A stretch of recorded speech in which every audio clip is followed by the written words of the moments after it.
yaitu at-tanqit, kemudian at-tashkil. Awal mula kata Al-Imam Ibnu Durustawai, harokat itu diambil dari huruf ra sebagai singkatan dari kata harokat.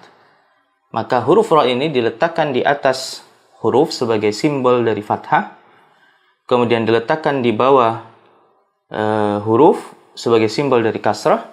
Adapun dhammah maka diberikan simbol tersendiri supaya tidak tertukar dengan fathah, yaitu diambil dari huruf waw. Karena memang huruf itu lebih dahulu muncul sebelum titik dan juga syakal.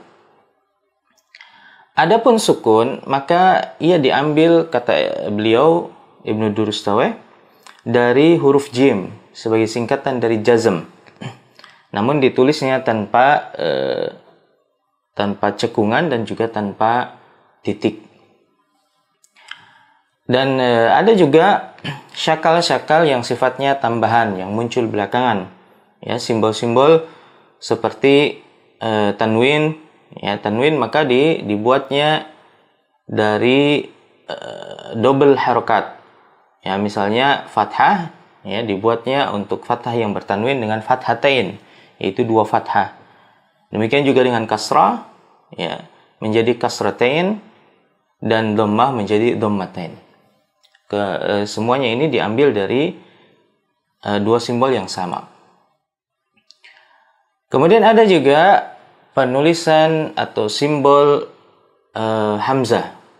Ya, simbol hamzah ini diambil dari ra'sul ain, yaitu kepala huruf ain yang kita penggal menjadi 2. Dikarenakan 2 huruf ini berasal dari makhraj yang sama, yaitu dari tenggorokan. Maka hamzah ini ditulisnya dengan simbol setengah dari huruf ain. Ada lagi yang disebut dengan tasydid atau syiddah. Dia diambil dari simbol huruf shin sebagai singkatan dari syiddah, yang artinya berat, karena memang menggandakan huruf dalam satu hentakan. Maka disimbolkan dengan kepala huruf shin. Nah, inilah simbol-simbol tambahan, ya, yang ada dalam kaidah at-tashkil. Hanya saja pensyakalan ini tidak selalu digunakan di setiap tulisan. Tidak sebagaimana at-tanqit, ya, yang ada di zaman sekarang ini. Bahkan kalau menggunakan komputer, maka huruf atau titik itu sudah muncul dengan otomatis, tapi harokat tidak. Kita harus tambahkan sendiri. Kata Al-Imam As-Suli, penulis kitab Adabul Kuttab, beliau sampaikan karihal kuttabu syakla wal i'jam. Pada asalnya para penulis itu tidak menyukai pensyakalan maupun penulisan titik.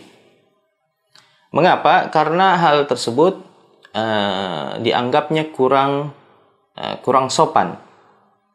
Yakni pembaca itu dianggap dia su'ul faham. Ini minim pengetahuannya tentang huruf-huruf Arab. Sehingga cara para penulis ini memuliakan para pembaca, kata beliau, adalah dengan tidak memberikan syakal pada tulisannya. Dan ini tentu berbeda dengan zaman kita sekarang ini. Justru kebalikannya, pembaca itu merasakan jengkel atau tidak suka ketika membaca huruf Arab tanpa harokat. Zaman dahulu tidak, mereka merasa dimuliakan.